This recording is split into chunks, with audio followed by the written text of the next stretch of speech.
verdade, parou a gravação, continuou. Já tem 5h24 de gravação. Não, acho que agora na verdade, é 5 horas de chat de reunião aberta, tá? Tá. Cada vez que eu corto a gravação, ela vai ficar salva ali no chat. Agora acho que começou. Apareceu. Agora começou a gravar, professora. Tá bom, então. Obrigada por lembrar aí de novo. Então, vamos lá. Estou dando continuidade, tá? Aqui, nessa imagem, a gente tem uma demonstração de todas as raízes.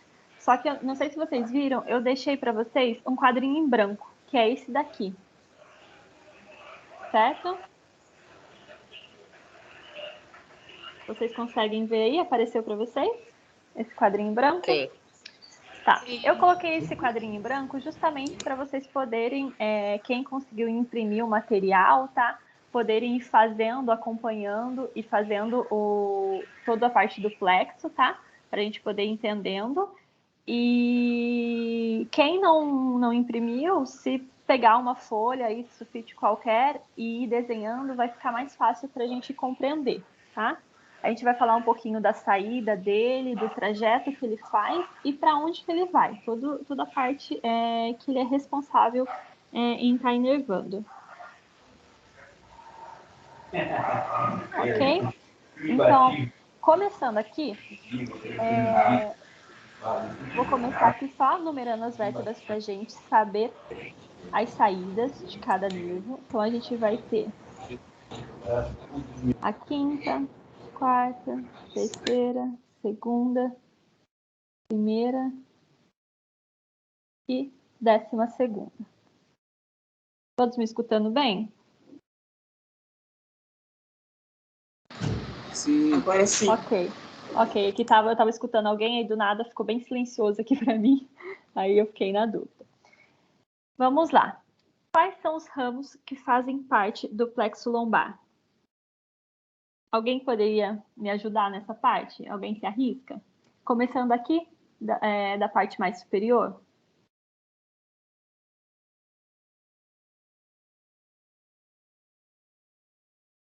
Nós vamos ter ramos que vão sair de T12, de L1, L2, L3, L4 e L5.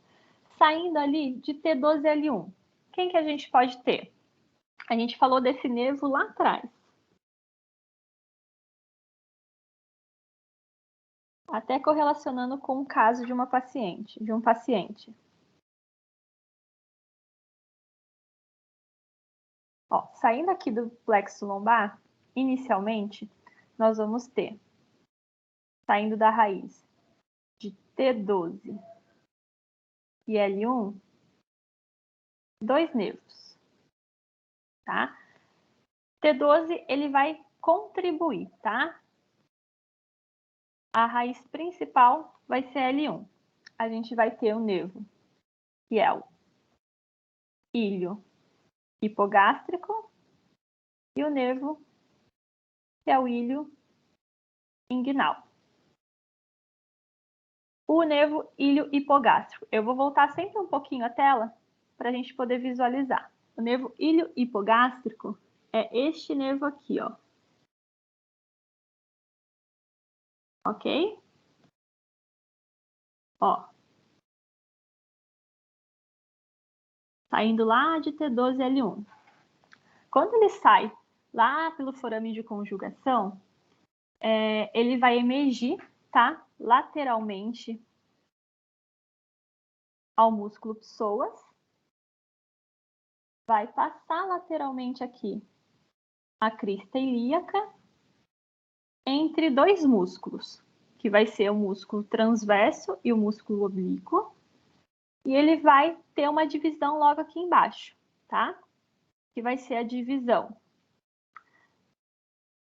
para um ramo que vai ser ilíaco e um ramo que vai ser o hipogástrico, tá? Aí vem o nome ilho hipogástrico. O ramo ilíaco desse nervo, ele vai inervar a pele da região lateral do quadril.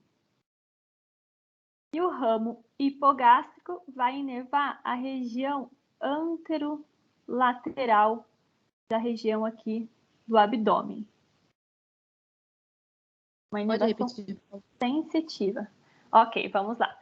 Então, o nervo iliohipogástrico. O nervo iliohipogástrico, ele vai sair lá das raízes de T12L1, tá?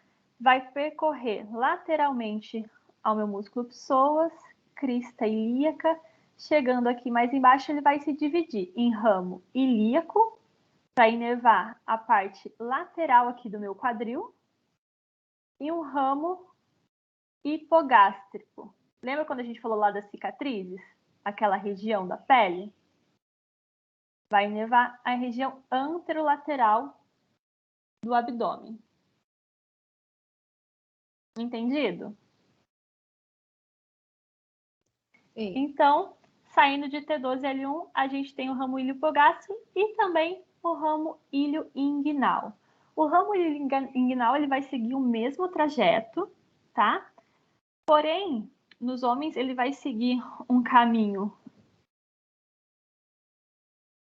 específico, que chegando aqui, a gente vai ter o conduto, né, o funículo espermático, através do canal inguinal. E ele vai seguir essa região, tá? Ele vai acompanhar esse funículo através do canal inguinal, né? E o nervo ilioinguinal, ele também vai se subdividir, tá? Ele vai se subdividir em parte inguinal e parte ilíaca. Todos comigo? E ele vai inervar tanto a face medial da coxa, quanto os órgãos genitais externos aqui do meu paciente. E a região inguinal. Esse é o nervo ilioinguinal. Pode repetir, por favor, professora? Tá, o nervo ilioinguinal, ele sai lá da raiz de T12L1, ele vai fazer o mesmo trajeto do nervo iliohipogástrico, vai ter uma relação aqui com o meu músculo psoas, tá? Vai ter uma relação com o canal inguinal, por onde ele vai ter a sua passagem, onde ele vai se dividir, tá? Em uma parte para dar inervação aqui para a região, para a face medial, tá? Do quadril. E um outro ramo que vai dar a inervação para os órgãos genitais externos e região inguinal. Lembra daquele paciente? Não lembro quem que comentou comigo que tinha um problema lombar e uma dor irradiada para a região do escroto? Foi eu, Deise. Isso. Pode ser um dos nervos responsáveis também, tá? A gente vai falar de um terceiro nervo que a gente deu como solução lá naquele caso, mas esse também pode ser um nervo que está relacionado ali com aquela sintomatologia. Ok? Então, nós vimos até agora, saindo de T12L1, o nervo iliohipogástrico e o nervo ilioinguinal. Logo mais abaixo, a gente vai ter a saída do nervo gênito-femoral. O nervo gênito-femoral, ele vai sair das raízes de L1 e L2, tá? E vai dar origem ao nervo gênito-femoral. O nervo gênito-femoral, ele já é um nervo que ele vai passar anteriormente, lembra que eu mostrei lá para vocês? O músculo psoas? Então, ele vai ser um nervo que ele vai passar bem aqui, ó. Bem na face anterior, tá? Do músculo psoas. E vai percorrendo, né, todo o trajeto desse músculo até se dividir em dois ramos aqui embaixo. Ele vai se dividir em ramo genital e um ramo femoral. O ramo genital nos homens vai inervar o músculo cremaster, tá? Pele do escroto. e nas mulheres, os grandes lábios. E o ramo femoral vai inervar a pele na região superior e anterior da coxa, tá? E a região do trígono femoral.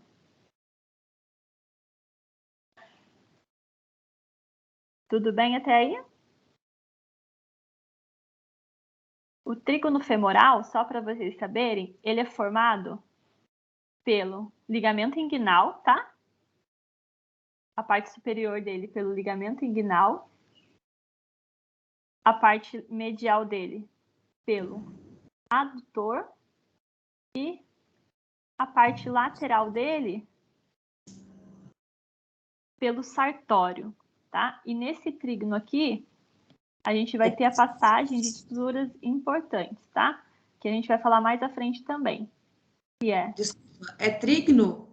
Trígono. Vocês podem encontrar como trígono,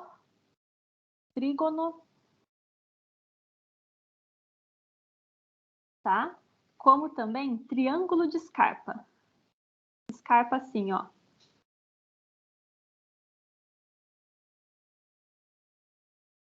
Tá? Triângulo de Scarpa ou trígono femoral. Ele insere aonde? Ah, o que forma esse trígono? Sim. Nós temos ligamento inguinal, tá? Sartório e adutor. Obrigada. Tá? E por ele, tá? Vão passar estruturas importantes, que é nervo, veia e artéria femoral, tá? Mas Professora, lembrando, qual adutor? longo.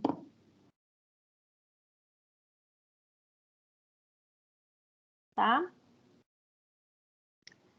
Lembrando que o gênito femoral, ele vai fazer a inervação sensitiva dessa região aqui, tá? Que vai ser uma região um pouco abaixo ali da virilha, um pouco abaixo ali da região inguinal.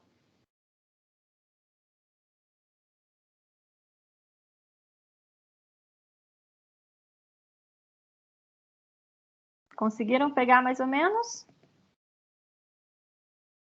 Então, vocês podem pensar, através desses 3 nervos aqui, que às vezes uma alteração de sensibilidade a nível de baixo de abdômen, a nível de região medial da coxa, ou uma alteração de sensibilidade ou dor a nível ali da região lateral do quadril, né, proveniente desses 3 nervos.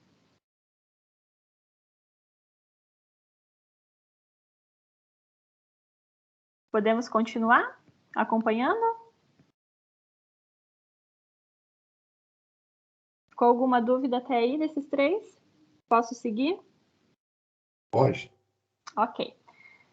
Agora, nós vamos entrar em outros 3 nervos, tá? Que fazem parte do plexo lombar, que o primeiro deles, aqui eu vou colocar até em vermelho, que sai das... A gente vai ter, saindo dessa região agora, tá? De L2, L3, L4, 2 divisões. Uma divisão que vai ser posterior e uma divisão que vai ser anterior. A gente vai começar a falar um pouquinho da divisão posterior desses nervos. Saindo aqui da divisão posterior, da raiz de L2 e L3, a gente vai ter um nervo que a gente vai nominar ele de nervo cutâneo femoral ou nervo cutâneo lateral da coxa. Tá? E o nervo cutâneo, como o próprio nome diz, cutâneo, ele vai dar, ele vai inervar, né, a pele da região anterolateral da coxa. E o trajeto que ele vai seguir é muito parecido dos outros, tá? Após sair aqui do forame, ele vai passar, tá, pela região ali do meu psoas, né, pela região lateral do psoas, do músculo ilíaco, e se vai dividir em vários ramos para inervar essa parte lateral da minha coxa. Tá? Então, dores que vai ali da região do quadril até um pouco mais abaixo, né, seguindo ali quase chegando no joelho, é causada às vezes por uma compressão desse nervo aqui. Tá?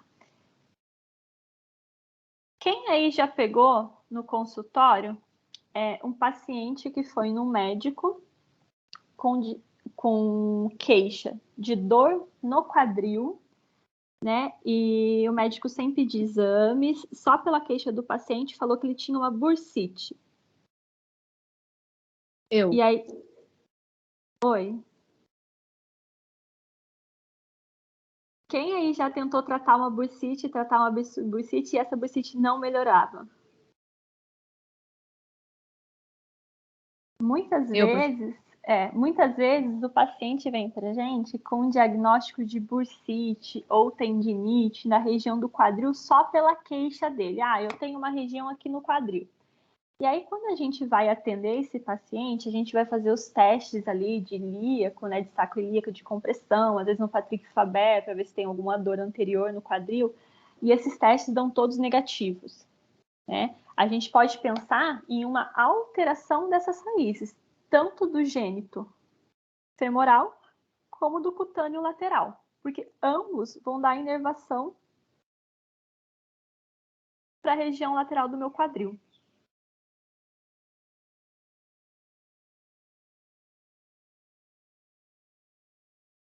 Tá? Aí pode ser uma parte de um diagnóstico diferencial que a gente pode estar fazendo. Conseguiram seguir essa linha?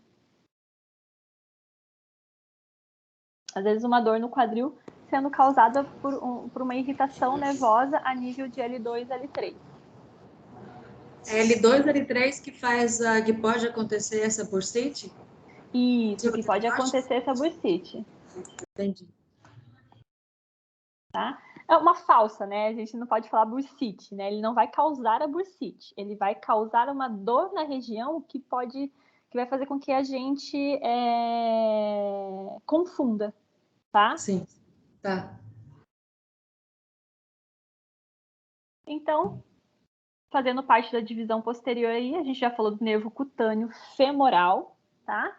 E agora a gente vai falar de um outro nervo que é muito importante também, que sai das raízes de L2, L3 e L4, que nada mais é que o nervo femoral, tá? O nervo femoral, ele vai também emergir lateralmente ali o músculo psoas, vai seguir, né, até a região ali da minha região inguinal, ele tem uma passagem por baixo do ligamento inguinal e pelo trígono femoral que a gente acabou de falar, lembra? Ligamento inguinal, adutor, sartório. E ele, após passar embaixo do ligamento inguinal, ele vai passar aqui por esse trígono, tá? E junto com esse trígono, na verdade, nessa região, junto com o nervo, a gente vai ter a passagem da veia femoral e também da artéria femoral, tá? Veia, artéria e nervo, todos femoral. Então, pensamos aí em uma alteração do meu músculo adutor, ou uma alteração do meu sartório, ou também do meu ligamento inguinal, né, causando uma compressão dessa região. E se eu tenho uma compressão, um aumento de tensão nessa região aqui do meu trígono, eu posso ter uma dificuldade, né, tanto na vascularização, quanto no retorno, quanto na própria função motora ou também sensitiva das estruturas que são inervadas pelo nervo femoral. E quem que o nervo femoral inerva? Ele vai ser responsável por inervar a pele anterior e medial da coxa, como também fazer a inervação motora do quadríceps. E também vai pegar um pouquinho ali de sartório e pectíneo, tá? Então, uma perda de força, né, uma hipotonia, perda de força do quadríceps pode estar sendo gerada por um problema nervoso a nível aqui de L2, L3, L4, que é da onde sai a inervação motora para esse grupo muscular, assim como alterações de sensibilidade da região anteromedial da coxa. E como pontos de compressão, a gente pode ter aí ao longo dele. Vou pintar aqui em verde. A saída, a gente pode ter o músculo psoas, certo? A gente pode ter o ligamento inguinal, como também todas as estruturas musculares que fazem parte desse trígono por onde ele passa.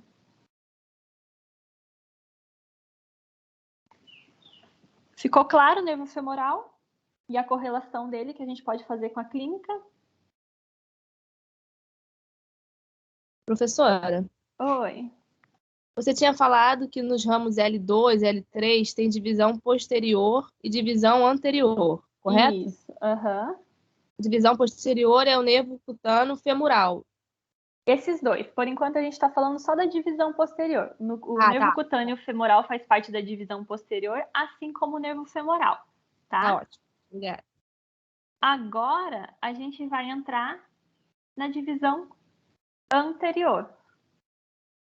Tá? A divisão anterior, ela vai emitir um nervo que a gente chama de nervo obturatório, tá?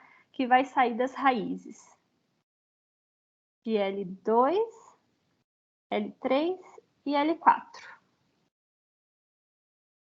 E vai dar origem ao nervo obturatório, tá? O nervo obturatório, ele vai já emergir diferente dos outros, tá? Na face medial do músculo psoas.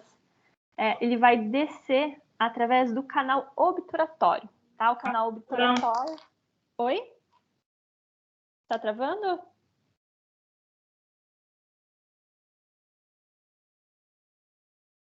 Vocês estão me escutando? Sim. Então, Sim, ok. Ah, tá bom. Achei que estava travando. Tinha entendido que estava travando. Então, ó, Sim, normal.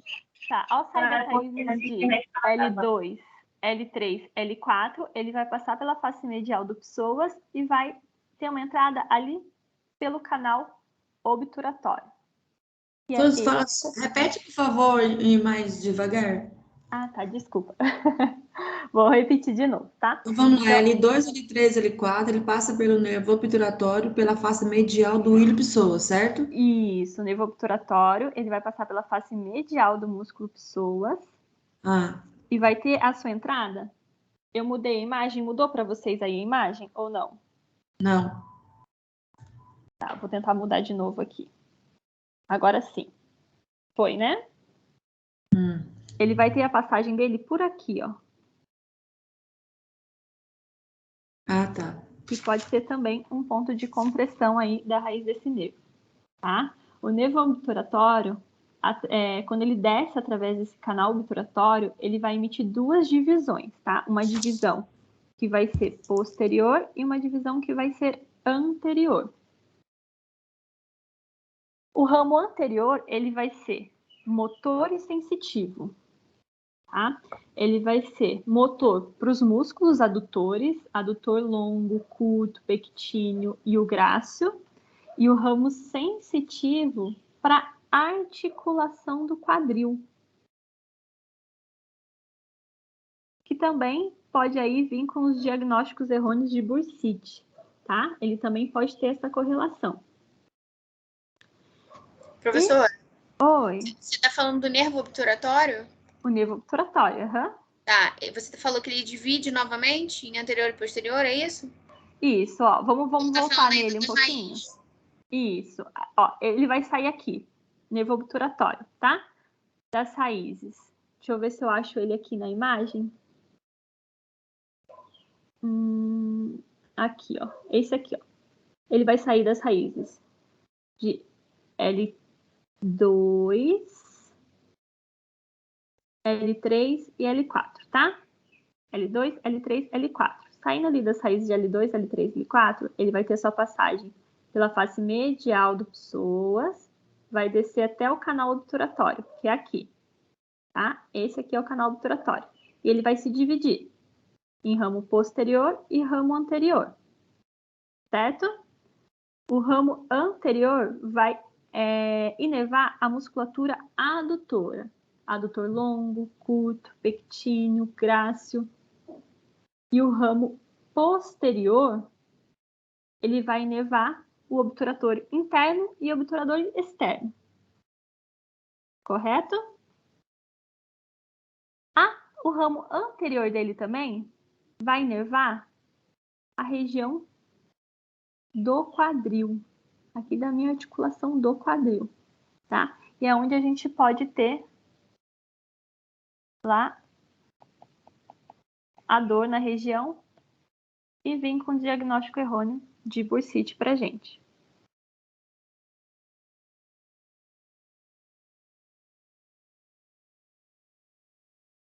Foi?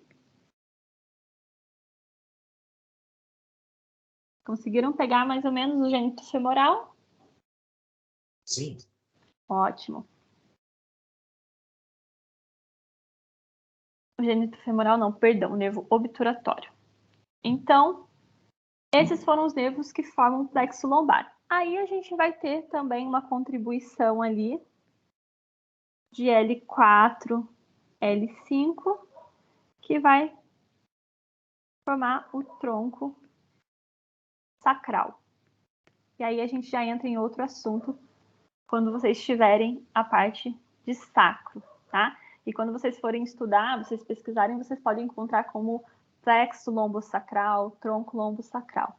Mas lembrando que os principais nervos que formam, né, aí o plexo, nós temos nervo cutâneo femoral, nervo obturatório, e também a gente vai ter ali o ilho hipogástrico, ilho inguinal e gênito femoral. Todos eles, como a gente viu, eles têm relação com algumas estruturas que podem gerar compressão, né? Pensando nessas estruturas, desde a sua saída até o seu trajeto, quem a gente tem ali que pode estar gerando compressão a esse nível? Quem que vocês diriam para mim?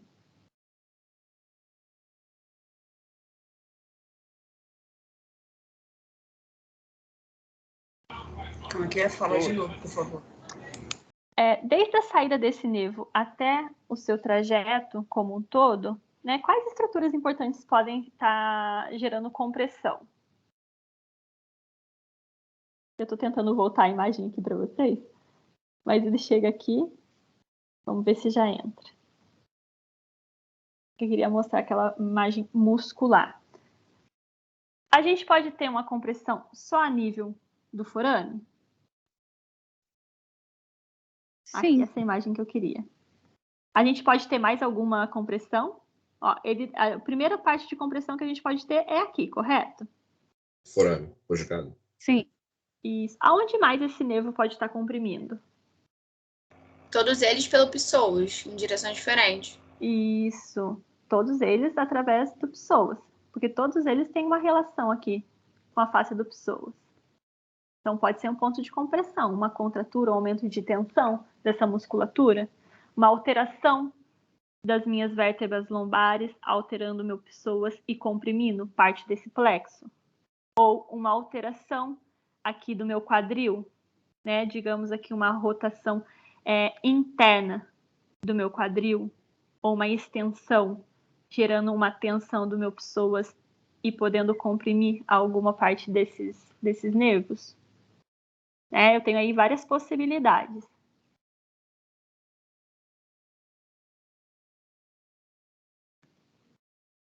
Muito bem. Sobre o plexo, ficou ok? Alguma dúvida?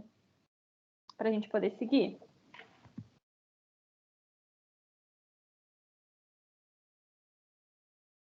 Alguém pode me dar um feedback? Sim, sim. Professora, Ok. Oi. esse nível anterior que você falou, L2, L3 e L4, do nervo obturatório, que você falou que se divide em anterior e posterior. O anterior é motor e sensitivo, o posterior também é motor e sensitivo, é isso? Não, o anterior é motor e sensitivo. Tá? Posterior E o posterior é motor, tá? O ramo anterior, é só ele vai ser motor para musculatura adutora, tá? E ele vai ser sensitivo para articulação do quadril. Isso. Tá. E o ramo posterior, ele vai ser motor para os músculos obturador interno e obturador externo. E vai pegar uma parte dos adutores também. Tá ótimo, obrigada. Tá? Ok. Ó, isso aqui é muito interessante a gente ter claro, tá? Para a gente poder sempre estar correlacionando com a sintomatologia do paciente. Se vocês tiverem alguma dúvida, tá? Ou se surgir alguma dúvida ao longo da aula, vocês podem me perguntar e a gente vai dar continuidade aqui. Todas essas estruturas que nós falamos até agora, né? Tanto a parte óssea, né? Formando aqui o corpo da vértebra, a parte do arco posterior formando, né, lâmina, processo transverso, processo espinhoso, fazem parte, né, junto com o sistema ligamentar, junto com o sistema muscular e junto com o sistema nervoso, o que a gente chama de unidade vertebral. Tá? Então, ali na lombar, nós vamos ter, em média, 5 unidades vertebrais. A unidade vertebral, então, ela é composta por todas essas estruturas. Disco, tá? Ligamentos. Aqui a gente vai ter lá o ligamento vertebral anterior. E aqui a gente tem o ligamento posterior. Nós vamos ter faceta articular, onde a gente vai ter a articulação em si da vértebra. E nós vamos ter as raízes nervosas, tá? Todas essas estruturas aqui, principalmente a estrutura óssea, vai gerar proteção do canal medular, de onde vão se originar, né, os nervos. Aqui a gente tem a raiz nervosa, que vai dar origem ao que a gente acabou de verificar, acabou de estudar, que é o plexo lombar. Tá? Dessa raiz aqui, quando ela se continua, ela vai dar origem a esse plexo, porém ela vai ter algumas divisões. Ela vai ter aqui a divisão posterior, interna posterior, que vai dar origem a esse nervo aqui. Vou até pintar de azulzinho aqui. Lembra que nervo é esse? Que faz a inervação da parte posterior do disco e do ligamento longitudinal posterior?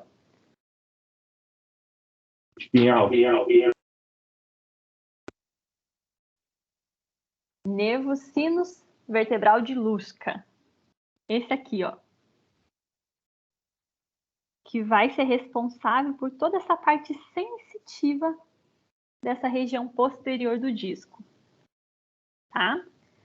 E ainda saindo aqui dessa região posterior, a gente vai ter esse nervo aqui, ó, que vai dar origem a uma cadeia laterovertebral, que a gente comentou lá atrás também,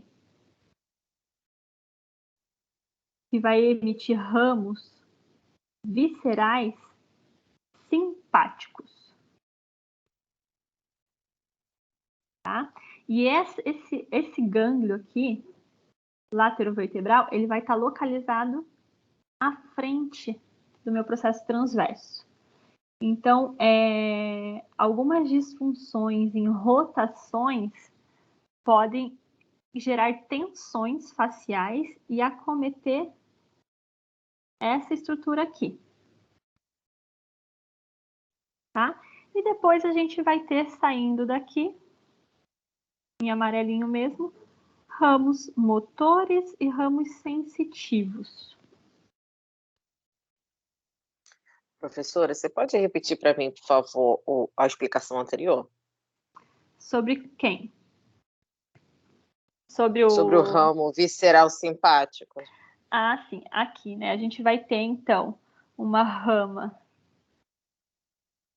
que vai dar origem a gânglios laterovertebrais, que eles vão percorrer toda a coluna, tá? Desde cervical alta até L2 ali, mais ou menos, tá?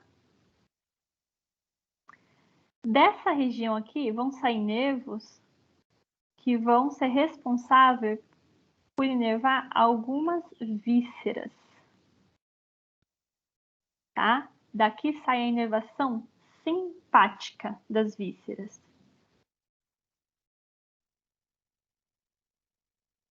E disfunções vertebrais podem acometer esse gânglio e, consequentemente, acometer a função dessas vísceras. Ok? Conseguiu pegar? Ok, obrigada. Muito bem. Agora, vamos falar um pouquinho mais desse nervo aqui? A gente já falou bastante nele, só para a gente não esquecer, porque ele é um nervo que vai gerar bastante sintomatologia no paciente quando acometido, que é o nervo sinus vertebral de Luschka, né? Então, ele vai ser um ramo interno da raiz posterior, né, do nervo espinhal, e ele vai ser responsável por inervar o corpo vertebral, tá? O ligamento longitudinal posterior, parte periférica do disco vertebral, dura mater e a cápsula da apófise articular, ou seja, a faceta articular. Ok? E se a gente pensar em hérnias, né? Lembra que a gente falou das hérnias?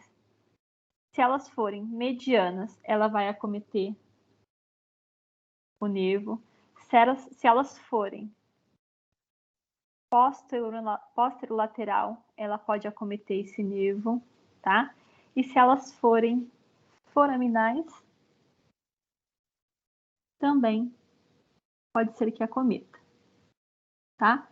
As principais mesmo vão ser posteromedianas e centrais ou medianas. E isso vai gerar muita dor no paciente. E é por isso, e esse nervo, ele só vai inervar essa região aqui, ó, do disco. Por isso que quando nós temos hérnias anteriores, a gente não tem sintomatologia.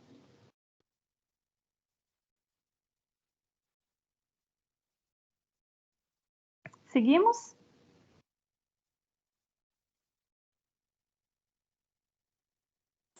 Sim. Ó, essa imagem a gente consegue visualizar mesmo, tá? Esse nervo. Vou pintar aqui de azulzinho, ó, saindo aqui da raiz, um ramo posterior, que é o sinus vertebral, dando a inervação aí para toda a porção posterior do disco, tá? E aqui, vou pintar em vermelho, aquele ramo que a gente falou, ó, que vai fazer aqui, ó, o tronco simpático. Tá? E aqui, nessa imagem da direita, a gente tem, né, a simulação de uma hérnia. Professor, o de azul, azul aqui tá a inervação do sinus, o que você acabou de desenhar agora? Ah, aqui, né, ó, isso Do aqui. L4? Isso, tá vendo esse nervo aqui, ó? E esse Sim. monte de pontinho é o nervo Sim. sinus. Toda a inervação Isso. para a parte posterior do disco e também para o ligamento longitudinal posterior que vai estar aqui. Tá, e o de vermelho era o qual? Aqui, ó, a gente tem um ramo comunicante que vai dar origem ao tronco simpático. Lembra aquele que a gente falou lá na frente? Lá atrás, quer dizer. Tá? Mas o principal aqui é essa estrutura aqui, tá? É o E aqui, ó, comunicante simpático, né? Isso, aham. E aqui a gente tem a simulação de uma hérnia, né, gerando irritação de toda essa raiz nervosa.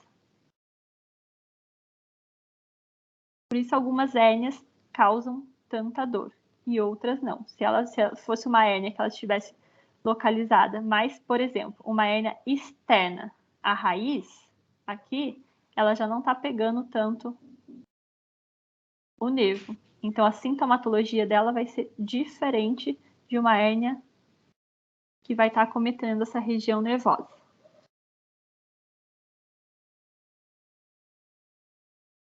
Seguimos? Sim. Então, ó, para a gente ter uma estrutura que seja funcional, uma estrutura saudável, além da gente ter um bom influxo nervoso, a gente precisa também ter um bom aporte sanguíneo, correto? O professor Paixão, no primeiro módulo de vocês, falou bastante sobre isso, né? Sobre a lei da artéria, vocês lembram? Alguém lembra dele comentando sobre esse assunto? Falou bastante. Falou sim. Falou bastante, né? Isso. Então, a lei da artéria nada mais é do que uma estrutura, né, que é muito bem vascularizada. Dr. Still,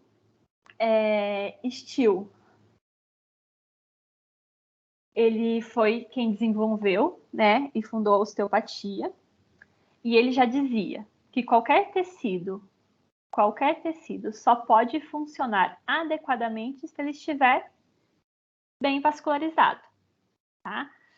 Por isso, dentro do pensamento osteopático, é importante a gente eliminar qualquer alteração, né, da vascularização, qualquer, como a gente falou ali, quando a gente falou do triângulo de Scarpa, do trígono femoral, né, uma contratura daquela região pode alterar a vascularização através da veia, através da artéria femoral. Então, a gente teria que trabalhar aquelas estruturas ao redor para poder deixar com que essa artéria tenha um fluxo livre, sem nada interrompendo ou aumentando a tensão ali no vaso, tá? E essa alteração da vascularização, ela pode ocorrer por compressões, estiramentos musculares ou por alteração até do sistema nervoso autônomo. Lembra quando a gente falou lá da parte do tronco simpático, da cadeia laterovertebral? De lá, a gente também vai ter saindo alguns ramos simpáticos que vão inervar as artérias, a parede das artérias.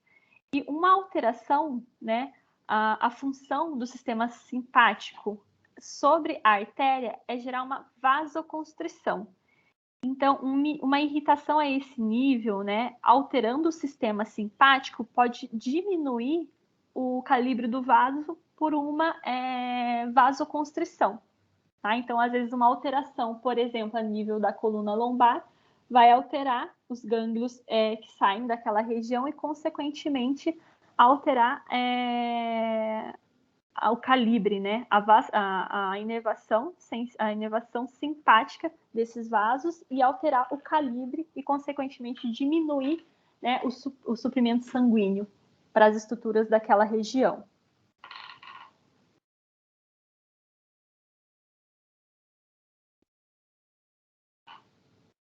Sistema vascular, né? A gente vai passar brevemente aqui sobre o sistema vascular para dar só recapitular. A gente tem um seminário que é próprio disso, que é de angiologia, tá? Onde a gente sempre vai aprender a atuar sobre os grandes vasos. Mas o que a gente tem que ter de importante aqui, né? Além de saber a localização desses vasos para possível palpação, né? Às vezes é interessante a gente pegar, por exemplo, um paciente e palpar a região ali da artéria femoral e ver se tem alguma diminuição de batimento, se não tem, né? Se sempre comparar de um lado com o outro para ver se tem alguma interrupção ali do fluxo, tá? Então, por isso a gente vai dar uma olhadinha na localização desses vasos. Saindo aqui anteriormente às vértebras, tá? a gente vai ter, vou pintar de branquinho aqui pra gente, a vértebra L5, 4, 3, 2 e 1, tá? Então, saindo anteriormente ao corpo vertebral, mais para o lado esquerdo, tá? A gente vai ter a aorta abdominal, né? Da aorta abdominal,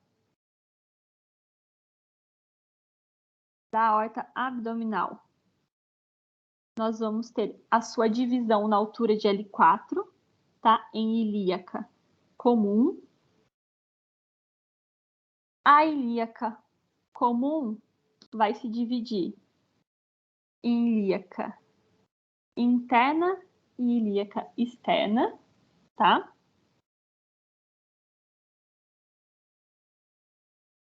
E após passar, lembra que aqui a gente vai ter um ligamento inguinal? Após passar pelo ligamento inguinal, a ilíaca interna, ela vai dar um ramo, ela vai seguir a mesma, tá? Só vai mudar de nome. A artéria, ela sempre vai seguir o mesmo trajeto, sempre vai ser a mesma quando a gente pensa numa artéria de grande calibre, só que ela vai receber o seu nome de acordo com a região. Então, a gente teve uma divisão aqui, que é a ilíaca comum, e a próxima divisão aqui embaixo, em ilíaca interna e externa. E ela continua em ilíaca interna, tá? E quando ela passa aqui pelo meu ligamento inguinal, embaixo, quando ela passa por ele, ela vai receber outro nome, que é artéria femoral, tá? E lembra que a gente falou do trígono mais uma vez. O trígono, ele vai ser formado aqui pelo músculo adutor e também aqui pelo sartório, tá? E aqui pode ser um ponto de compressão aí dessa minha artéria femoral.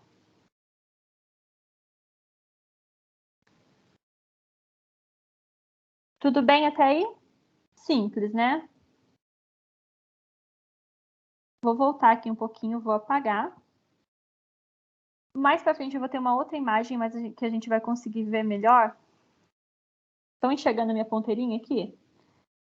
Saindo ainda da aorta abdominal, a gente vai ter ramos lombares, que vai ser responsável por inervar toda essa região da estrutura lombar e toda a região abdominal aqui do meu paciente, tá? Então, a gente vai ter saindo ali 4 ramos lombares.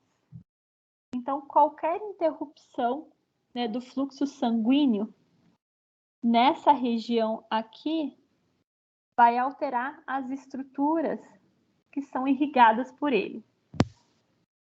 Por exemplo, se eu tiver uma alteração a nível de L1, L2, L3, L4, eu posso ter uma alteração, uma vasoconstrição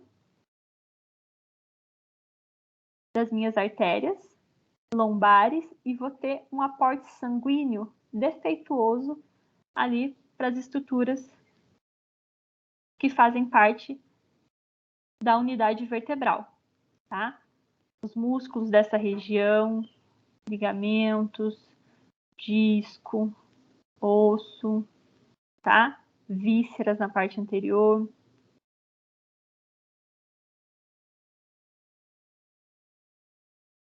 Ok?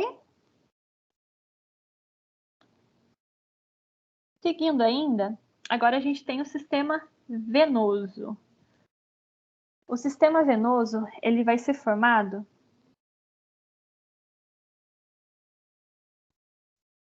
passando aqui à frente das vértebras lombares, tá? Seguindo basicamente o mesmo trajeto, acompanhando a aorta abdominal, a veia cava inferior. A veia cava inferior, ela já vai estar localizada mais à direita. Lembrando que a aorta abdominal vai estar passando aqui do lado, Correto?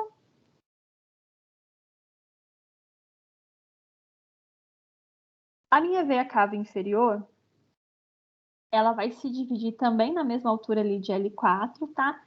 Em veia ilíaca comum, veia ilíaca interna, externa, veia femoral, e vai ter a mesma passagem aqui, ó, pelo ligamento inguinal, e vai passar junto com a artéria femoral ali por aquela região que a gente já falou, pelo triângulo, tá? E aqui, no sistema venoso, a gente vai ter uma particularidade, tá? Que é um sistema que vai contribuir para todo o retorno do sangue tóraco-abdominal, que vai ser o sistema ázigos, tá? Lembrando que todo o sistema venoso do membro inferior, ele vai se desembocar na veia cava inferior. E todo o sistema venoso tóraco-abdominal, ele vai ser drenado por essa veia aqui, ó. Veia lombar ascendente, tá? A veia lombar ascendente, ela vai dar ramos das veias lombares, tá? Vai receber, na verdade, né? Porque o sangue tá voltando. Essa veia lombar ascendente, quando entra na coluna torácica, quando chega na coluna torácica, ela vai virar veia hemiásicos.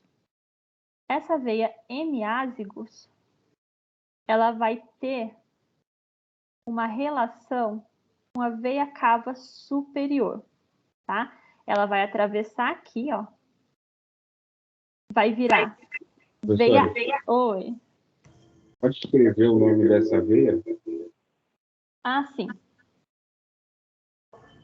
Vocês vão encontrar como sistema ázigos. Tá? Esse sistema ázigos, ele pode fornecer, tá, um caminho alternativo para o sangue, para o átrio direito, porque quando ele vem para cá, ó, ele vai lá para a veia cava superior e desembocar no átrio direito, tá? E pode ser uma alternativa para esse sangue retornar, ó, ele vai sair daqui, para esse sangue retornar, caso a gente tenha alguma interrupção a nível de veia cava inferior.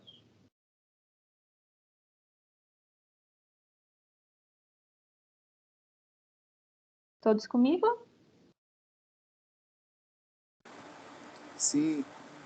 Ótimo, ok. Vamos lá. Então, vamos continuar. E, lembrando, tá? Só para reforçar um pouquinho, saindo aqui, tá? Dessa veia lombar ascendente, a gente vai ter, na verdade, chegando, né? Tô falando toda hora saindo, mas é chegando as veias lombares, que vai drenar todo o sangue ali da região lombar, tá? E vai retornar lá pro coração. E esse sistema ázigos, ele é o principal, a principal região que vai conectar o sistema da veia cava inferior ao sistema da veia cava superior.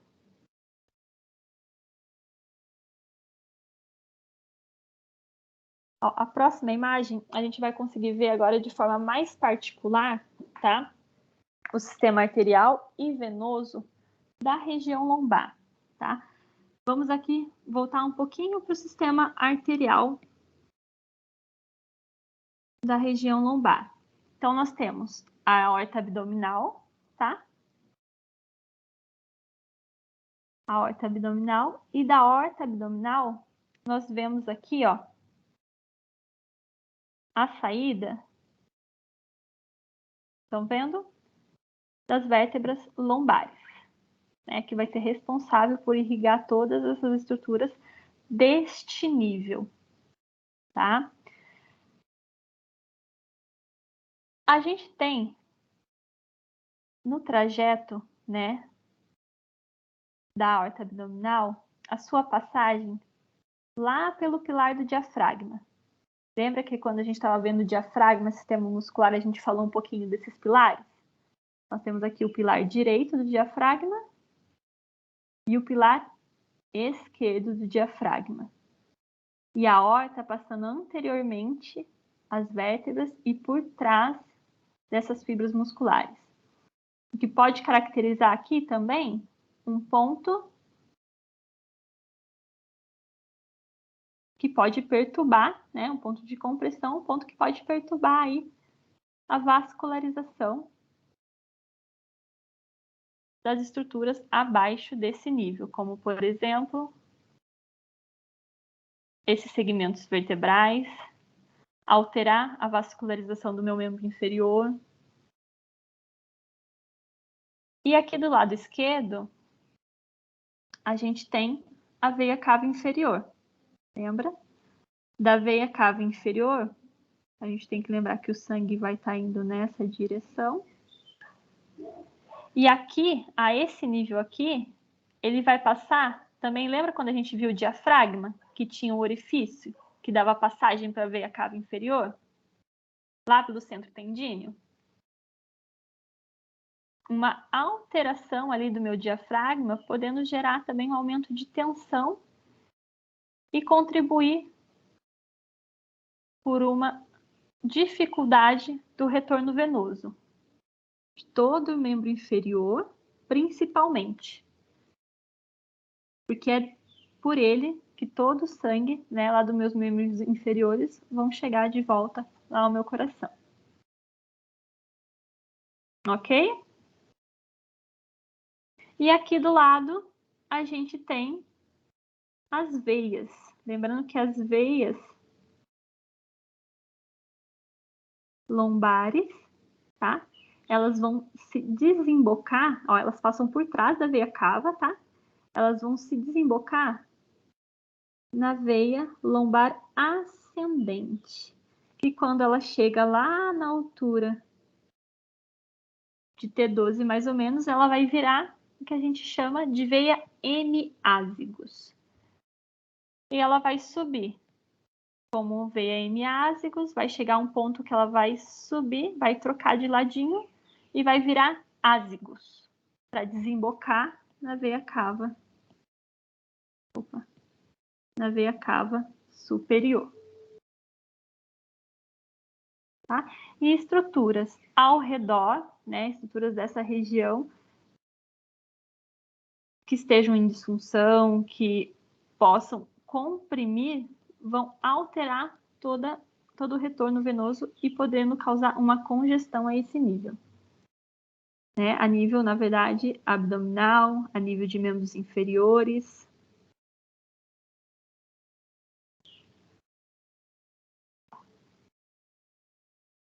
Tudo bem?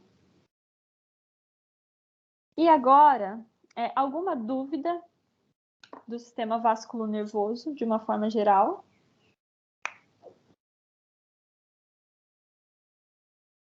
Se a gente pensar lá na lei da artéria, né, entre uma compressão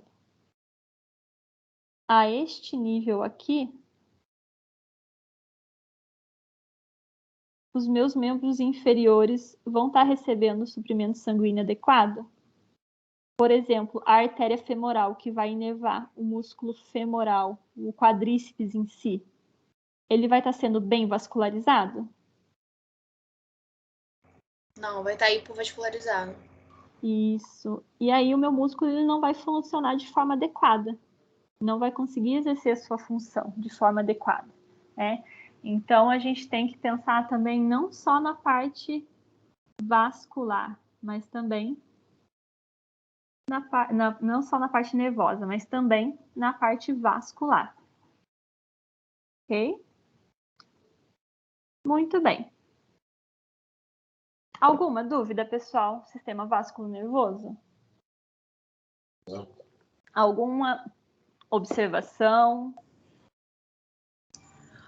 Oi, professor. Então, eu me perdi quando você falou na veia superior de hemiázigos. Hemiázigos. Na parte superior, eu me perdi ali, por favor.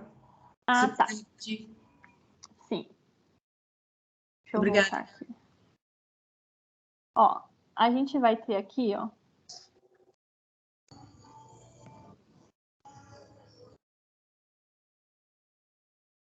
Lombar ascendente, correto? Sim. Que vai receber ramos das veias lombares, que vão estar drenando todo o sangue ali da região lombar, que vai subir, tá? Aham. Veia ascendente. E quando chegar mais ou menos na altura ali de T12, torácica, ele vai virar... É a mesma veia, tá? Ela só vai Sim. trocar o nome.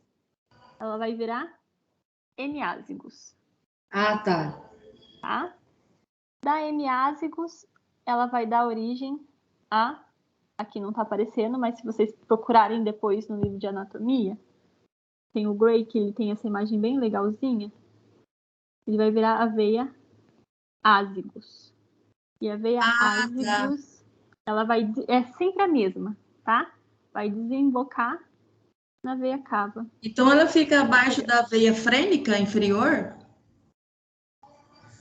A veia ázicos? A veia ázigos... Fica abaixo da veia frênica? Olha, eu não vou saber te dizer isso agora. Posso pesquisar para você aqui. Já te confirmo. Veia frênica, você falou, né? É, o que está escrito aqui no papel. Aqui, está escrito na frênica e ela subiu. Ela caminha a origem junto. dela Sim, fica abaixo da veia frênica. Elas seguem a mesma trajetória. Sim, sim, sim. Tá? Entendi. Isso aí. Elas vão seguir a mesma trajetória. Tá? É ázigos, né? Ázigos. Aham. Vocês vão encontrar como sistema ázigos. Tá ok. Ok. Muito bem. Vamos falar um pouquinho de caso clínico agora, para ver o que a gente conseguiu absorver até então. Vou abrir aqui a câmera, para mim poder ver vocês. E vocês também poderem me ver um pouquinho.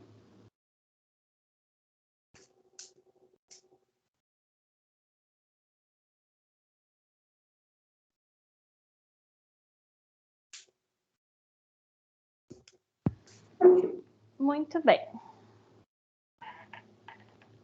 Todos me vendo? Vamos falar um pouquinho de caso clínico? Para ver o que a gente conseguiu absorver até agora? Para a gente tentar correlacionar? Vamos lá. Vamos partir da sintomatologia? Se eu pensar em um paciente que vem para mim, como, por exemplo, com uma dor na região lateral da coxa, o que poderia justificar uma dor na região lateral da coxa?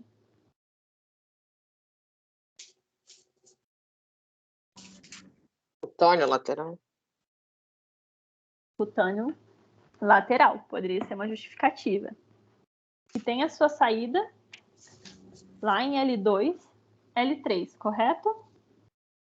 Sim. E agora, se eu pensar numa debilidade na extensão do joelho? Femoral, no caso. Uma alteração do meu nervo femoral, que tem a sua saída em quais níveis?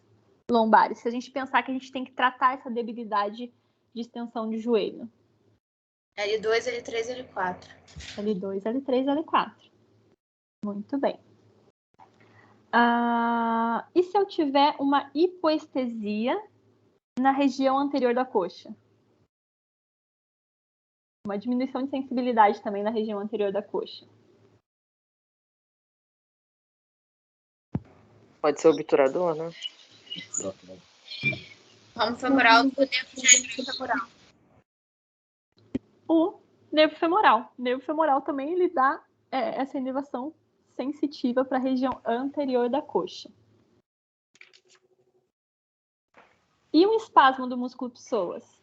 Quando eu avalio e verifico que tem um espasmo do músculo psoas, quais estruturas eu tenho que buscar para tratar?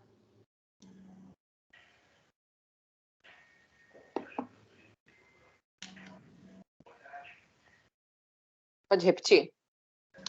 Se eu tenho uma alteração do meu músculo psoas, por exemplo, um espasmo, quais estruturas que podem estar relacionadas com esse músculo? Desde parte óssea, parte de inervação.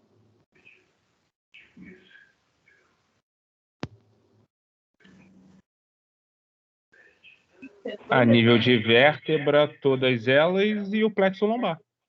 E o plexo lombar. Que o psoas, ele vai receber inervação lá de L1, L2 e L3. Correto? Uma dor inguinal. Meu paciente chega referindo uma dor lombar irradiada para a região inguinal. L2, L1? L2, L1. Através de qual nervo?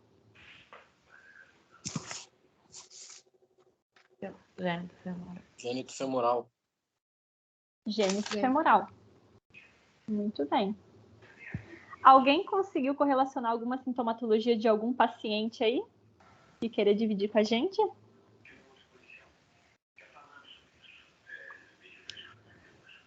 Vocês conseguiram pensar em a explicação para mais alguma patologia, alguma sintomatologia de algum outro paciente que vocês já tenham atendido, que já passou por vocês e poderia ser alguma dessas causas? Eu tenho uma senhora de 84 anos. E ela relata exatamente isso. Não tem nada na lombar. O diagnóstico do médico é realmente bursite trocantérica. Uhum. E ela relata essa dor realmente vindo da parte da lombar, mas ela não sente a lombar. É o caminho que ela diz, mais ou menos, que passa entre aqui o glúteo, como se fosse pegando o nervo ciático. Uhum. Eu já fosse uma síndrome do piriforme também. Vem na lateral do quadril, quase acima do joelho, como você já tinha falado. E é bem sensível mesmo, muito sensível. Você toca, até porque ela tem pouca volume muscular, né? Bem magrinha. Acho que tem 5 quilos.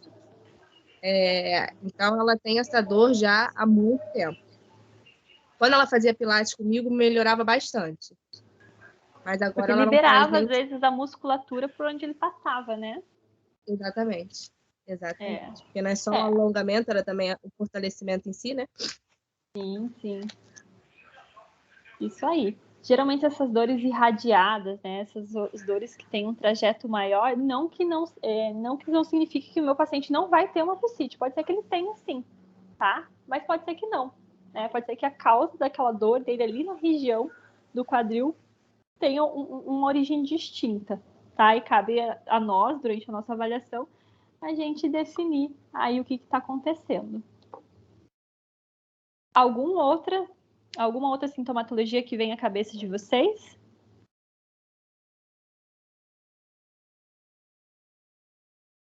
Eu já tratei algo parecido, mas por conta de uma situação a nível visceral, do útero, que é a dor interna de joelho no período menstrual. Muito bem. Qual que é a relação do útero? A nível de L2, você tem o ligamento suspensor do ovário, que vai para L2. Isso. Tem uma variação ali, né? Entre L2 e L3. E também por a semelhança sensitiva, né? A mesma inervação sensitiva que vai ali para a região medial do joelho sai do mesmo centro medular, né? Do mesmo segmento medular que vai para a inervação ali do meu útero, né? Da inervação simpática daquela cadeia laterovertebral que a gente falou lá atrás. Alguém mais tem algum caso?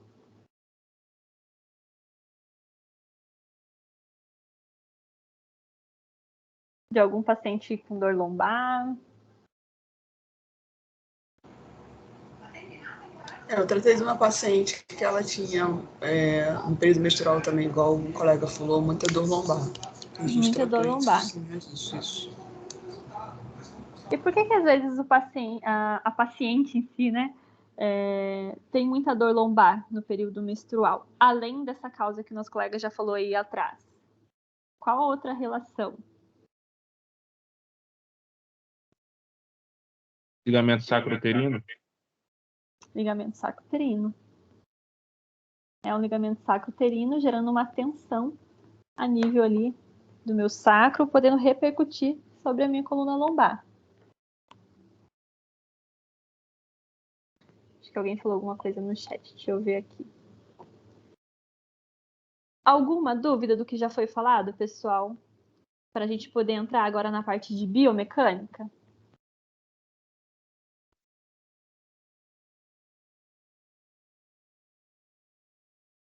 Deixa eu olhar aqui. Ah, mandaram a imagem da paciente de 84 anos.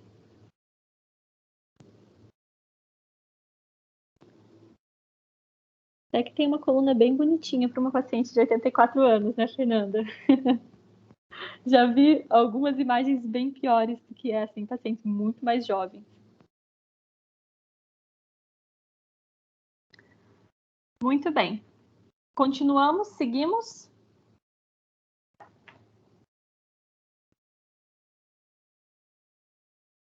Todos comigo aí? Sim. Sim. Então vamos lá. Vamos seguir mais um pouco, tá? Mais ou menos por volta de umas 3h45 a gente faz um outro intervalinho. Se vocês estiverem muito cansados, vocês podem me avisar, a gente pode adiantar um pouquinho sem problema nenhum, tá? Mas vamos seguir aqui. A gente tem um pouquinho de conteúdo ainda pela frente. Vou compartilhar de novo a minha tela com vocês.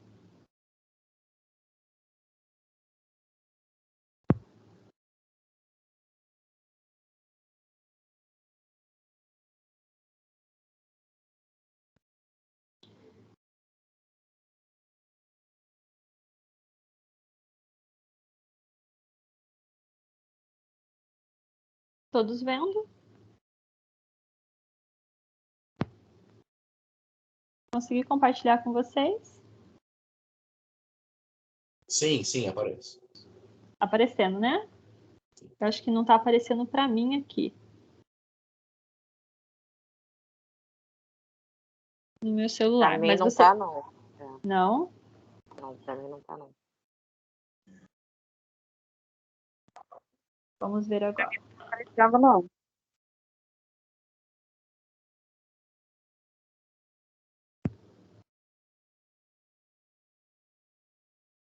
Tá aparecendo um quadro branco. Um quadro branco. Na verdade, você compartilhou a tela com a gente, porque eu consigo até mexer daqui no quadro. Sério? Uhum. Calma aí, então. Vamos ver. Sério, eu também. Deixa eu ver o que eu fiz. Oi, Sil, tudo bem? Oi, eu acho que eu compartilhei alguma coisa aqui. Vamos lá. Não, tem um aplicativo chamado Whitebird. Então você compartilhou ele do Teams. Então ele fica tipo assim, que uma louça para todo mundo mexer, entendeu? Ah, vi. Saí, ok. Muito bem. Eu acho que agora vai. Obrigado, Bruno. Imagina.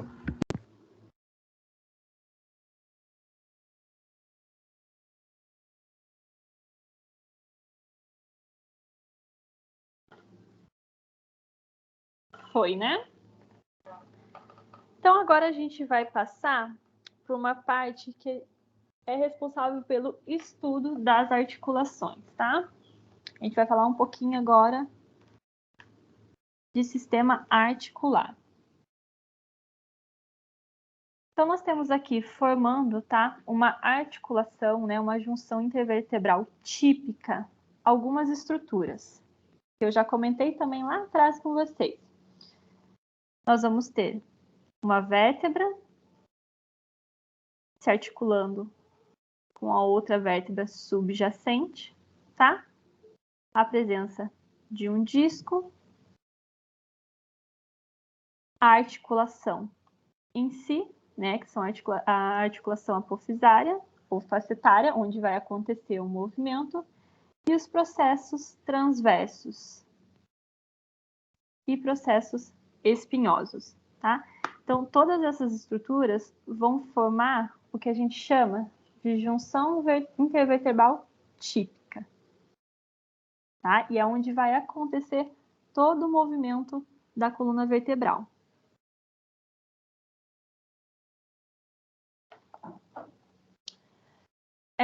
Com poucas importâncias, né? Oi? Volta, por favor. Volto. Ficou alguma dúvida?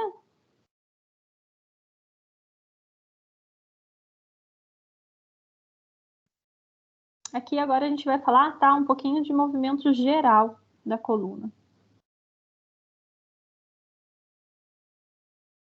Posso passar?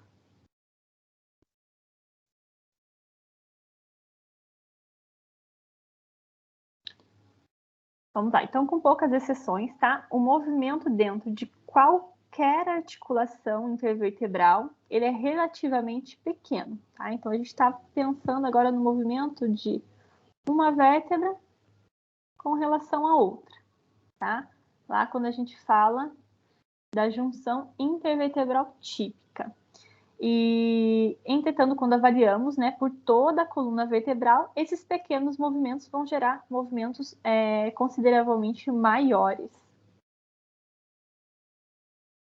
A osteocinemática, né, através de todo o esqueleto axial, ela vai ser descrita como rotações dentro de 3 planos, tá? O plano sagital, o plano coronal e o plano transverso. E cada plano desse, ele vai estar associado a um eixo de rotação, que vai ser direcionado aproximadamente através do corpo da articulação intersomática, né? Através da articulação de uma vértebra com relação à outra. E aqui a gente tem esses 3 eixos, tá? De movimento, com suas respectivas rotações. Então, a gente vai ter um primeiro eixo aqui que vai passar pelo corpo vertebral, tá? Que é o eixo vertical. E esse eixo vertical, ele vai permitir os movimentos rotacionais. Ele vai permitir a minha vértebra rodar, por exemplo, para a direita ou rodar para a esquerda. Um outro eixo que a gente vai ter aqui é o eixo anteroposterior, que ele vai passar a nível lá da minha espinhosa. Esse eixo anteroposterior, ele vai permitir para a gente os movimentos de flexão lateral. Ou seja, eu fletir meu corpo para o lado direito ou fletir meu corpo para o lado esquerdo. As lateroflexões. E um outro eixo, que é o eixo médio lateral ou laterolateral, que vão permitir para a gente os movimentos de flexão e extensão do tronco, tá? E todos esses eixos vão permitir, de uma forma geral, todos os movimentos da coluna lombar.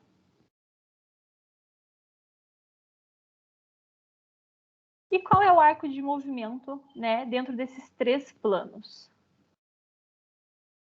Da região lombar, pensando na lombar como um todo agora, tá?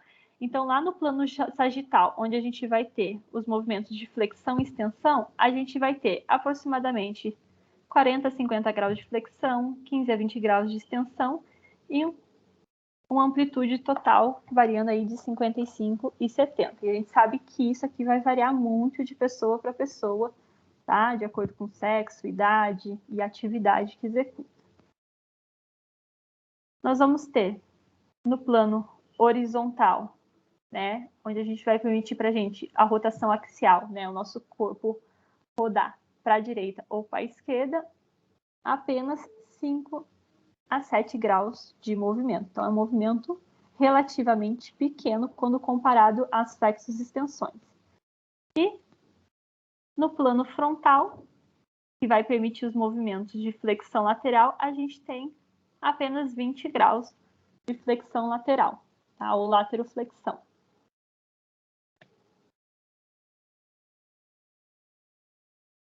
Tudo bem? Seguimos? Seguindo,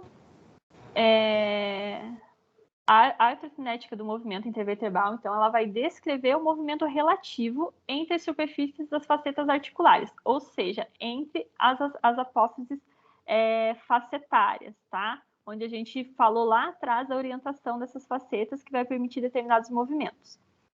E a maioria das superfícies facetárias, elas vão ser plana ou quase plana, tá? E a gente vai utilizar termos como aproximação, separação ou deslizamento para descrever o movimento entre uma vértebra e outra, tá?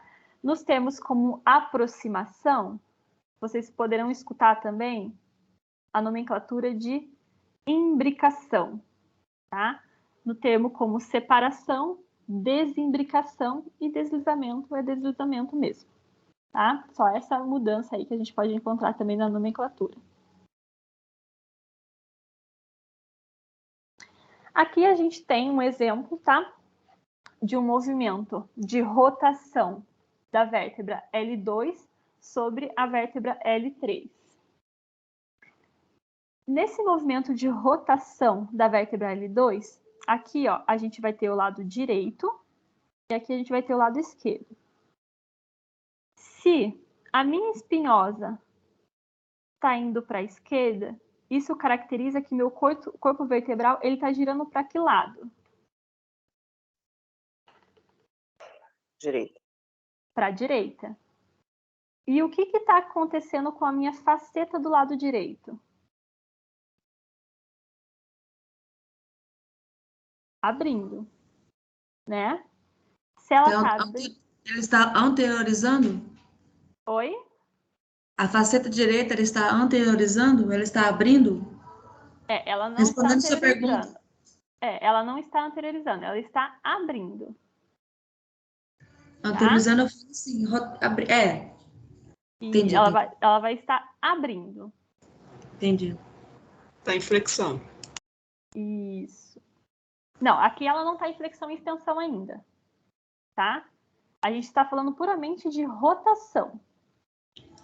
Então, eu falo anteriorizando justamente ok. isso. Ela está indo para o lado esquerdo. Essa é a Sim. anteriorizando que eu estou falando. Você está falando da faceta articular esquerda. É a sua pergunta. É porque abre um lado e fecha o outro. Fecha o outro. Isso. Vamos pensar aqui na faceta direita. Tá? Primeiro aqui na faceta direita. Ela está afastando, abrindo, isso aí. Isso. Certinho, ela está abrindo. Ou, no termo que eu tinha falado lá atrás,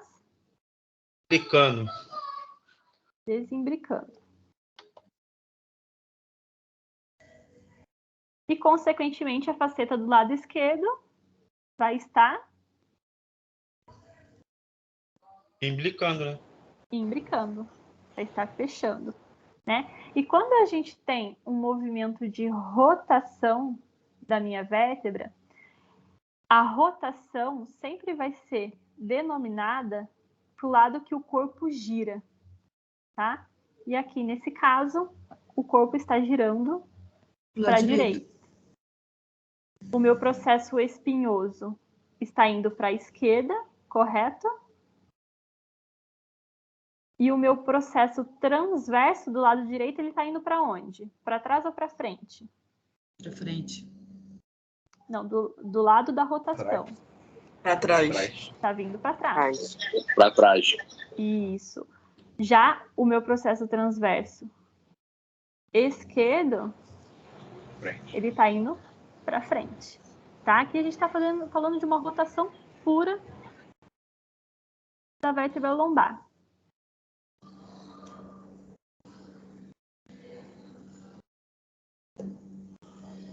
O tipo de movimento, tá? E a amplitude de cada vértebra, ela vai ser determinada pela orientação das facetas.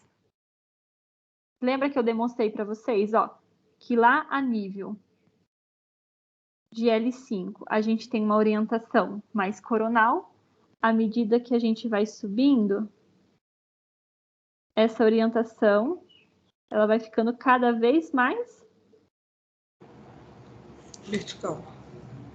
Isso, cada horizontal. vez mais sagital. É. Vai ficando cada vez mais sagital, tá? E isso vai influenciar, tá, na amplitude de movimento de cada vértebra.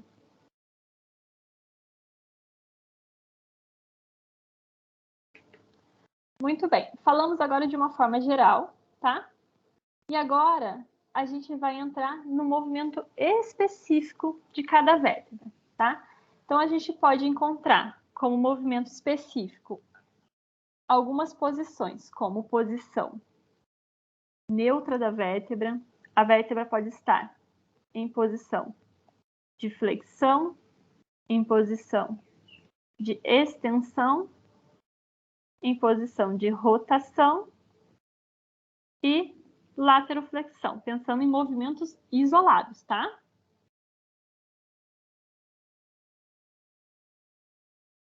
A posição neutra. O que vai caracterizar uma posição neutra da vértebra? É quando a vértebra ela vai estar totalmente em posição de repouso, vai estar totalmente equilibrada, né? O peso do tronco vai estar repousando sobre o corpo da vértebra.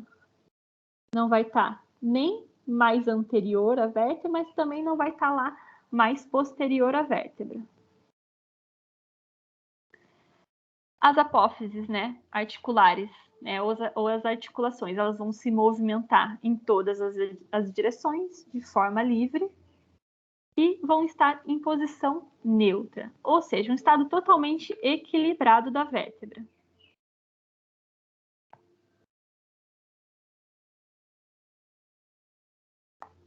Uma outra posição, tá? Voltando aqui, quando a gente falar de posição neutra, tá? Quando a gente entrar lá em disfunções osteopáticas, a posição neutra da vértebra vai ser representado pela letra M.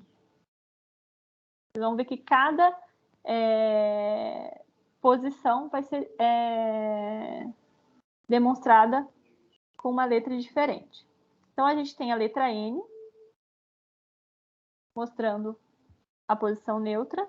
Depois a gente vai ter uma posição de flexão da vértebra. A posição de flexão da vértebra vai ser caracterizada por uma aproximação das extremidades de um arco, tá? Então, se você pensar em um arco, você vai pensar na aproximação dessas extremidades, tá?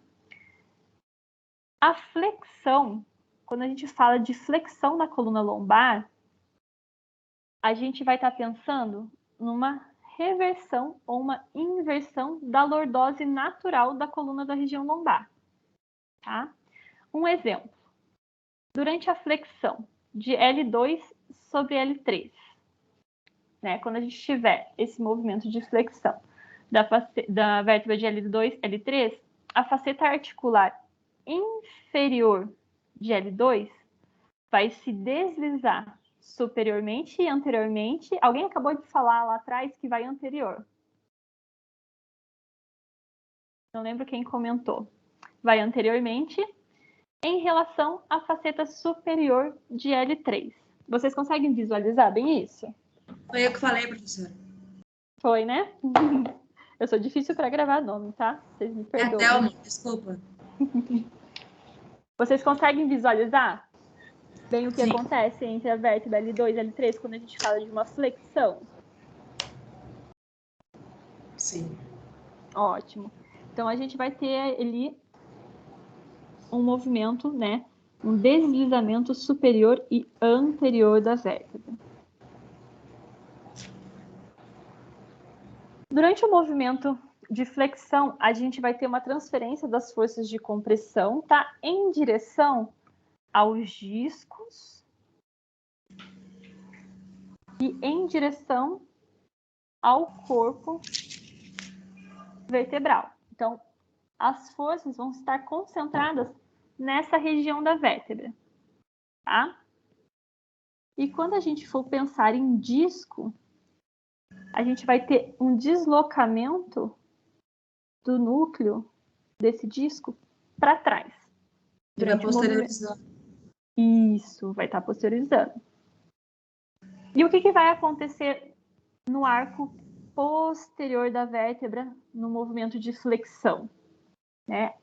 A gente vai ter um afastamento dos processos espinhosos, né? A gente vai ter aí um afastamento dos processos espinhosos. A gente vai ter uma desimbricação da faceta articular, ou uma abertura da faceta articular de L2 com L3, nesse caso aqui, tá? E esse movimento, lembra quando eu falei dos ligamentos, que eles têm a função de limitar movimentos excessivos? No movimento de flexão da vértebra, nós vamos ter os ligamentos tanto longitudinal posterior ou ligamento comum vertebral posterior. Aqui que não dá para ver, mas o ligamento amarelo, ligamento interespinhoso e supraespinhoso, e também aqui a tensão da cápsula, limitando o movimento de flexão, não deixando esse movimento ser um movimento excessivo. Tá? E qualquer falha dessas estruturas vai alterar a mecânica desse movimento. Tudo claro?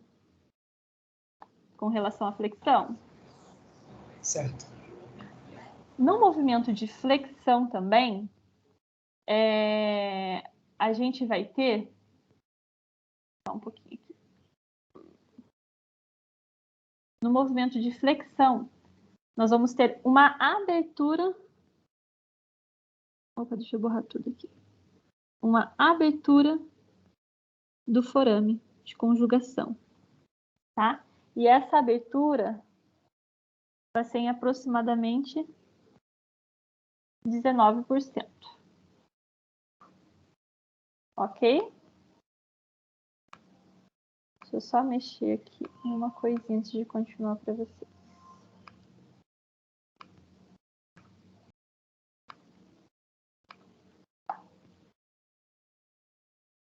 Tranquilo o movimento de flexão? Passamos. E quais são os músculos que vão realizar esse movimento? Alguns dos músculos, né? A gente tem o reto abdominal, oblíquo interno e oblíquo externo, podendo ser responsável pela execução desses movimentos. E a flexão, né? Eu não comentei lá, mas vai ser representada, tá? Pela letra F, quando a gente for falar um pouquinho lá das disfunções.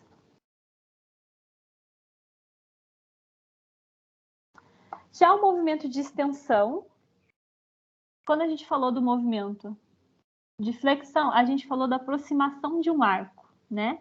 Já o movimento de extensão, ele vai ser o afastamento desse arco, das extremidades desse arco, né? A abertura. E quando a gente tem esse afastamento, a gente vai ter um aumento da lordose natural, tá? E um exemplo. Durante a extensão, por exemplo, de L2 sobre L3, a gente vai ocorrer um deslizamento inferior e posterior das facetas articulares inferiores de L2, com relação a L3.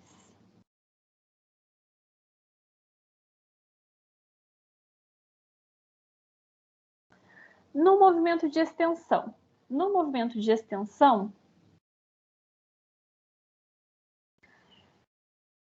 a gente tende a jogar toda a carga, né, no arco posterior. E o núcleo do disco, ele vai ter uma tendência a ir em direção anterior. A gente vai ter um aumento aí do contato das minhas facetas articulares, né? Esse aumento do contato a gente vai chamar de aproximação das facetas ou utilizar o termo de imbricação. Tá? E também o que a gente pode ter aqui é um aumento, né, uma diminuição do espaço entre os processos espinhosos. E limitando o movimento de extensão, a gente vai ter o ligamento aqui comum vertebral anterior.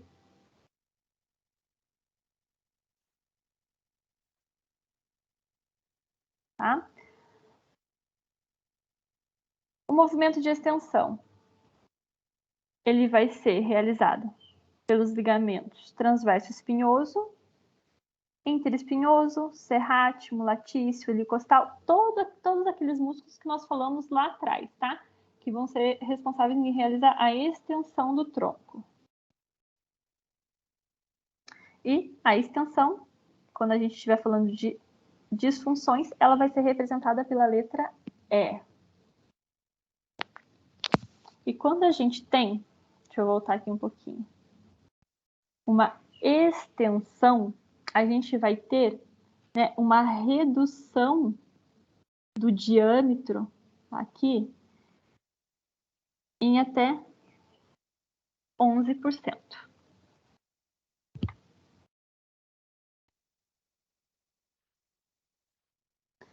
Agora, movimentos de rotação.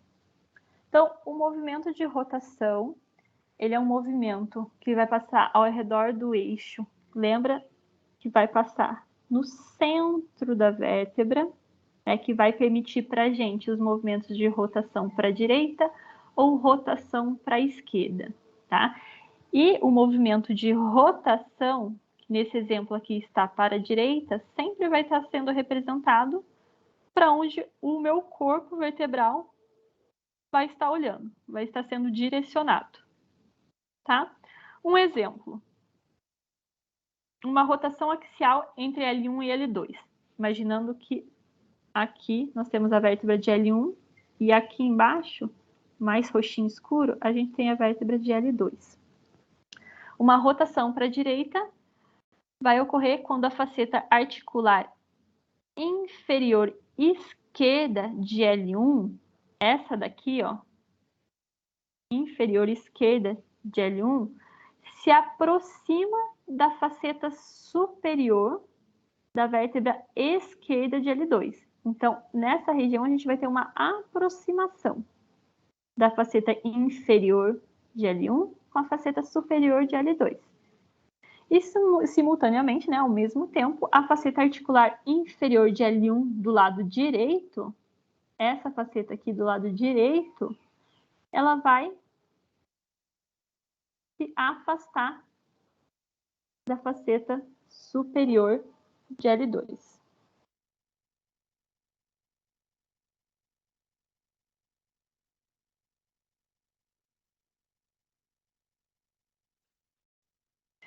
A rotação, né, nesse movimento, é a vértebra superior, a transversa dela, do lado da rotação, tá? Se eu tenho uma rotação para a direita, a minha transversa do lado direito, ela vai numa posição posterior. E a minha espinhosa vai transladar para o lado oposto da rotação, ou seja, para o lado esquerdo. E a gente vai ter uma diminuição da altura global desse disco, né? Vai ocorrer um cisalhamento do disco. E um aumento da pressão intradiscal. E esse movimento de rotação, ele vai ser limitado, né? Tanto pelos ligamentos, tá? Intertransversos, que a gente falou lá atrás. Vai ser uma estrutura que vai limitar esse movimento de rotação. Nós vamos ter o próprio disco, limitando esse movimento de rotação, assim como as apófises ou as facetas articulares. E qualquer falha nessa região vai gerar um hipermovimento da minha vértebra. E o movimento de rotação vai ser representado lá pela minha letra R.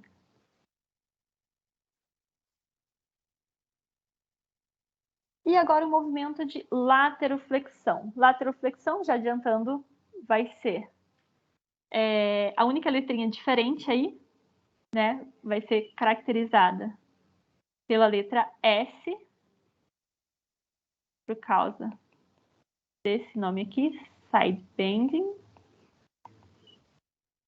significa lateroflexão, tá? Aqui é um G no final.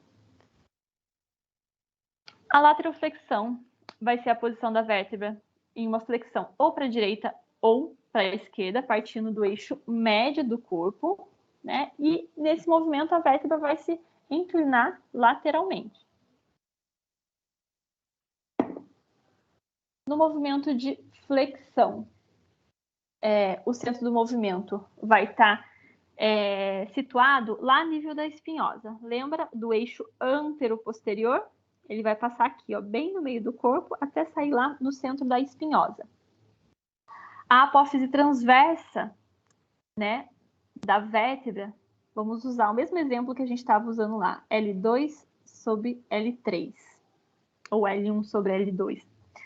L2 sobre L3. Então, uma rotação de L2 vai gerar uma aproximação da apófise transversa de L2 com a apófise transversa de L3.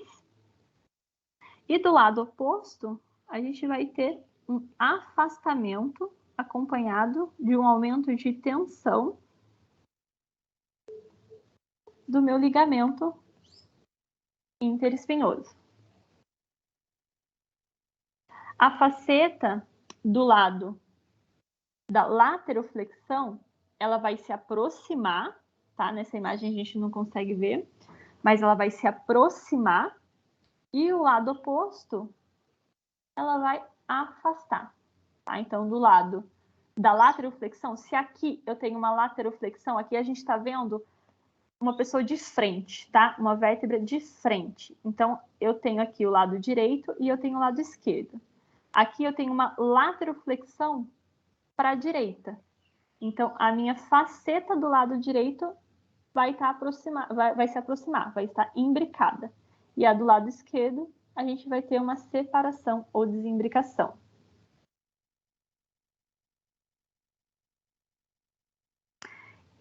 E, com relação aos músculos, né, a gente tem aí realizando os movimentos de lateroflexão, quadrado lombar, oblíquo interno, oblíquo externo, e não está aqui também, né, o músculo intertransverso, ok?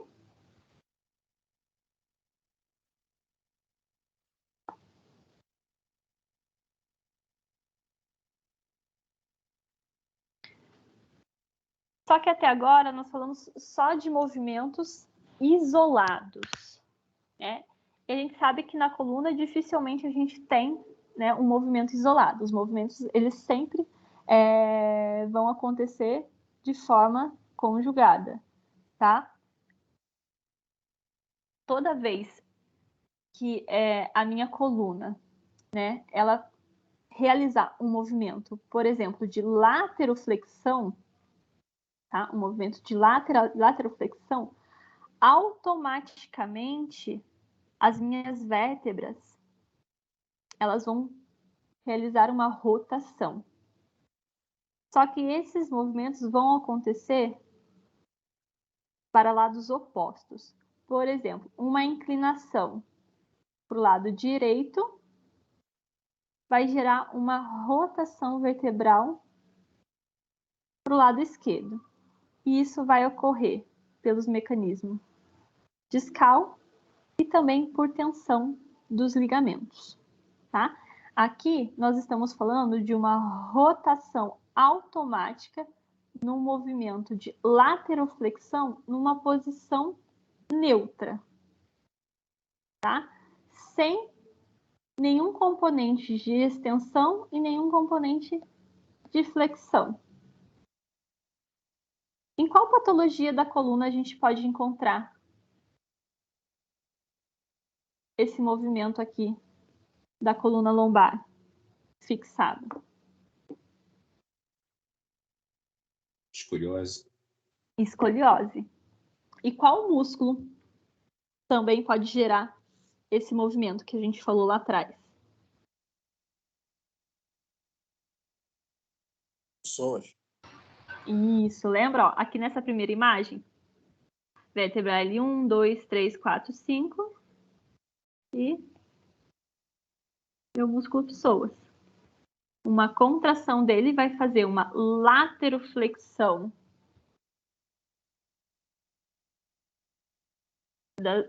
da minha coluna lombar para um lado, pensando em um grupo de vértebras, tá? E uma rotação contralateral.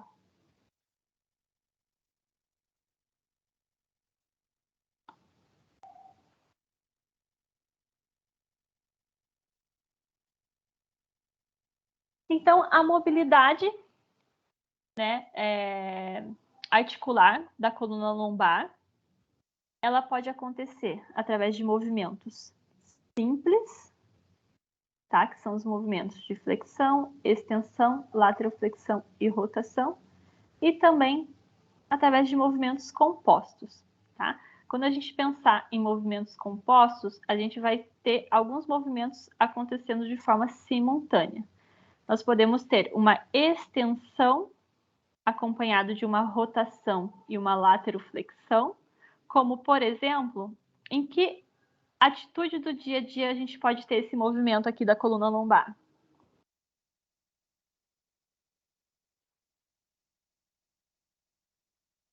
Quando a gente está dirigindo e vai colocar a bolsa lá no banco de trás, vai fazer uma extensão do tronco, a gente vai rodar e laterofletir? Sim. É uma situação, correto? Movimento de flexão, extensão, lateroflexão com rotação, né? Aqui é um movimento de flexo-extensão neutra, tá? Flexo-extensão neutra, acompanhado de uma lateroflexão e uma rotação, que são o caso que a gente falou ali das escolioses, sem nenhum componente. Aqui, flexo-extensão neutra, então a gente não tem nenhum componente de flexão e extensão, tá? A coluna ela vai estar neutra. E o próximo movimento, que seria o oposto desse primeiro aqui, ó.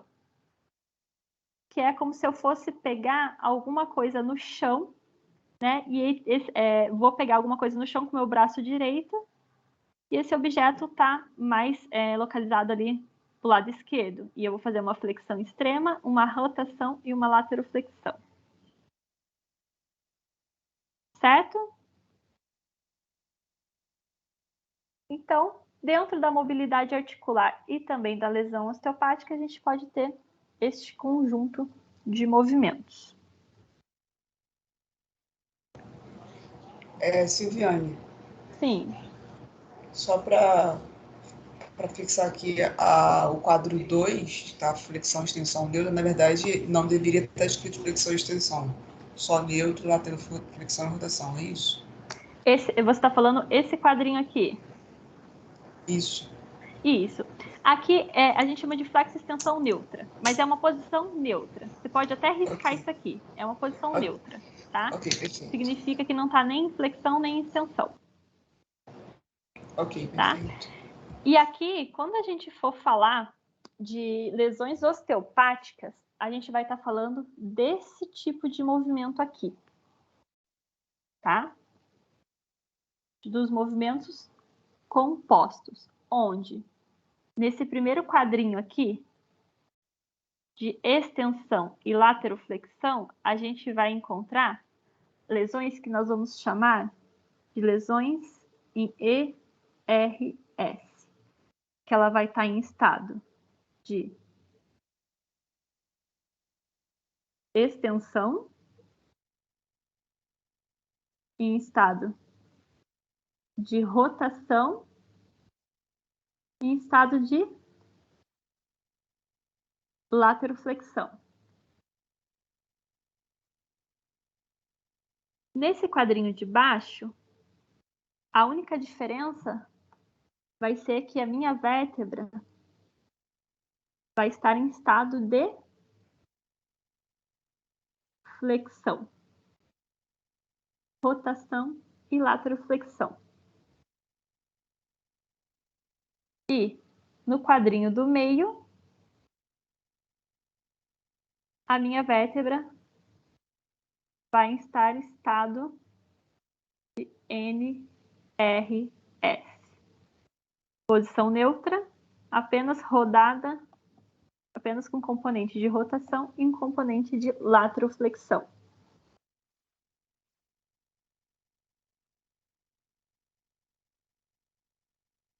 Tudo bem? Como que estamos até aqui? Bem. Bem? São 5:30. São 3:30. Antes da gente entrar na parte de lesões osteopáticas, vocês querem dar uma pausa? Para respirar Por favor. um pouquinho, tomar uma água no banheiro? Sim, sim. Seria bom. Seria ótimo, né? Com certeza. Então, muito bem. Deixa eu parar aqui de compartilhar, então.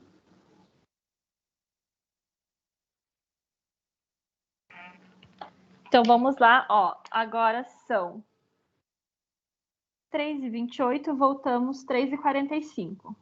Ok? Beleza. Ok, então. Até daqui a pouco.